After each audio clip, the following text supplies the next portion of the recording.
nanatili pa rin tayong matatag.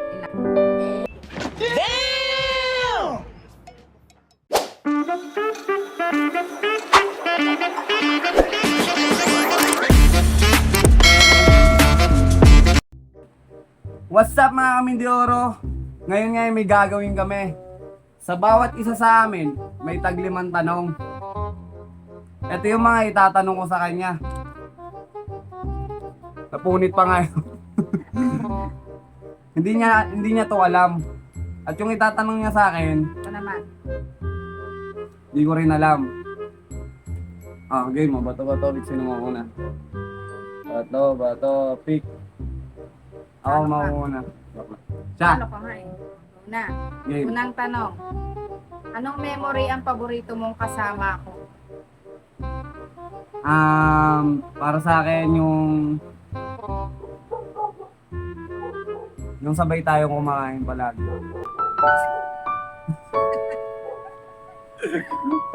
Ayun nga, bobo ka. Wala, yun lang. Saka yung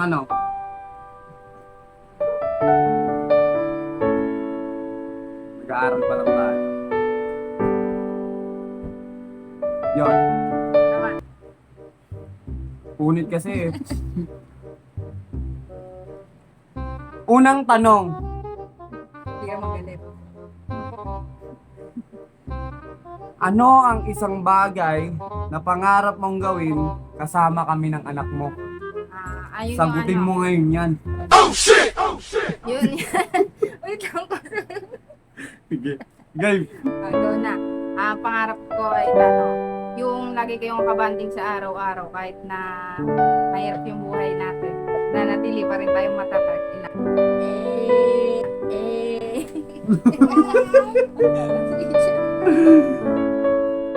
Ikaw na ako. Pangalawang Sige. tanong ko ba? Pangalawang tanong. Bakit ka na-inlove sa akin? Na-inlove kasi ako dahil sa kutis mong potragi. Joke lang. Ano? Wala. Legit ako. Hindi. Tahimik ka kasi. Joke.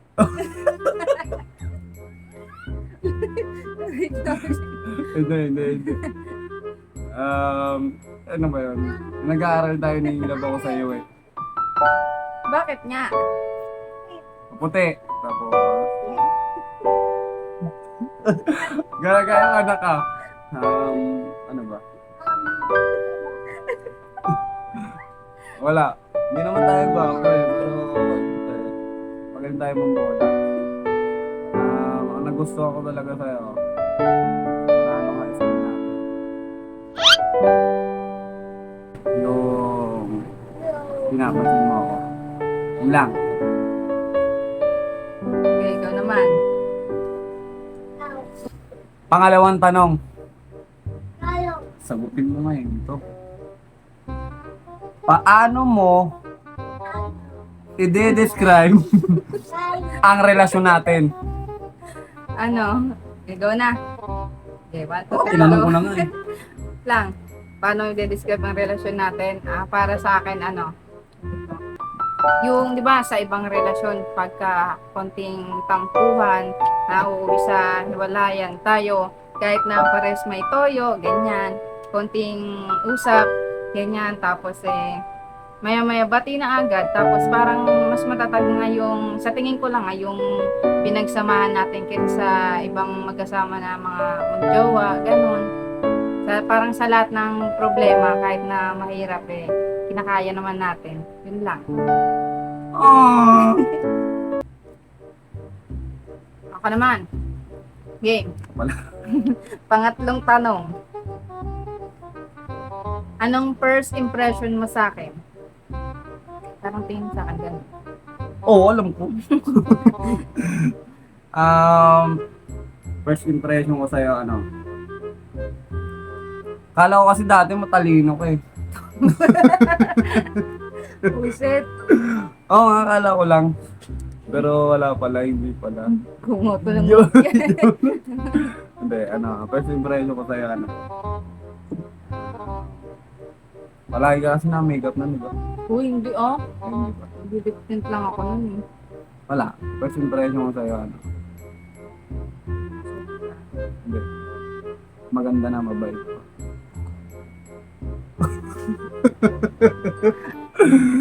Sa akin naman, Sige. pangatlong tanong. Sa tingin mo ba, may kulang sa relasyon natin? Kulang Ang sa totoo, sagutin mo ng totoo, walang plastic. Wala naman akong maano na kulang sa akin. Siguro ikaw kulang.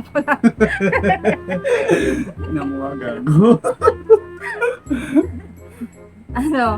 Yun nga. Ginagaya tuloy ni Krishy eh. Ano? Kulang? Siguro. Ang kulang lang naman sa atin eh, ano? Yung... ano ba yun? Wala akong maisip na sasagot. Shh, wait lang. Ano? Siguro, minsan, tiwala, ganyan, kasi nga, ginagawang hindi maganda, ganyan. Pero para sa akin, okay naman yung pagsasama natin eh. Huwag lang talaga may totoyoin sa isa, ganyan. Yun lang. Namuha, wala yung tanong. Gabi na ko tamay. Ang sa'yo, ikaw. Sige. Ito naman. Pang-apat na tanong. O, game na. Parang pares lang tayo ng tanong eh. Hindi ah. Sa tingin mo, anong pinagkaiba natin sa ibang couple o magjowa? Pares nga lang yan. Para sa akin, ano? Nagkaiba. Wala naman halos pinagkaiba eh. Pero merong nagbubukod tangi. Siguro yung ina-advance na natin yung mangyayari sa hinaharap. O I mean na wala pa kaming sariling bahay, ganyan. Wala pa kaming naipupundar na kahit ano. Pero naniniwala ako na mapapagtulungan namin yung balang araw. Tapos sa makakaya namin. Sa mo. Okay. Tama. Pangapat na tanong mga boss.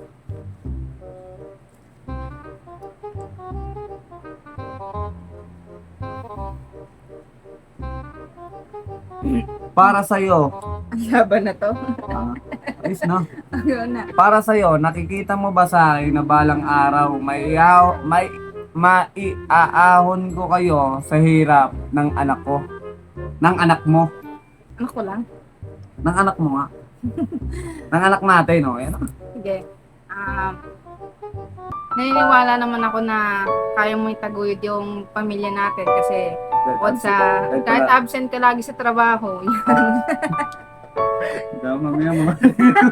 Trabaho. nagawa ka naman ng paraan para yung may kainin tayo sa araw-araw, yung kahit gipit na tayo, panay pa rin tayo gasto. Tapos basta naniniwala ko na kaya naman natin lahat ng pagsubok na dadating sa buhay natin. Yun nga, madiskarte ka naman, masipag. Yun lang. Now, Ano naman? Ibang tanong. last question na yan. Last question na to, guys. Bakit sa tingin mo, importante ang bonding at komunikasyon natin sa isa't isa? Importante ang komunikasyon natin sa bawat isa. Siyempre, para hindi tayo magtatago ng sama ng loob. Kung may mali, sabihin, lalong-lalo ka na, siyempre. Kailangan natin ng ganon. Yung bonding naman, yun yung nagpapatatag sa isang relasyon, di ba? Ng pamilya natin. Kailangan talaga natin ng bonding. Hindi naman pwedeng mawala yan eh. Kasi yan yung isa sa pinaka masarap gawin pag may pera. Yun, guys. Tapos na. Tapos Wala na na. siya. Hanggang 5 Ako naman, question ako lang naman. tayo. Ito, pinakamalupit. Ano ang kinakatakutan mong mangyari sa relasyon natin? Ano ba? Yung syempre yung maghiwalay tayo, ganyan. Syempre, kung may mga bagay naman tayo nagawang kasalanan, kailangan pagsisiyan natin. Tapos, para hindi rin mawala yung tiwala sa atin ng asawa natin, syempre, kailangan yung mga pagkakamali nga natin, kailangan matuto tayong pagsisiyan. Tapos, kailangan bumawi tayo, ganyan, para yung tiwala nila, mananatili pa rin na, maayos pa rin. Yun lang. Para sa akin naman, naniniwala ako doon na bigyan mo ng second chance kasi hindi naman lahat ng tao nagloko kung lolo pa rin.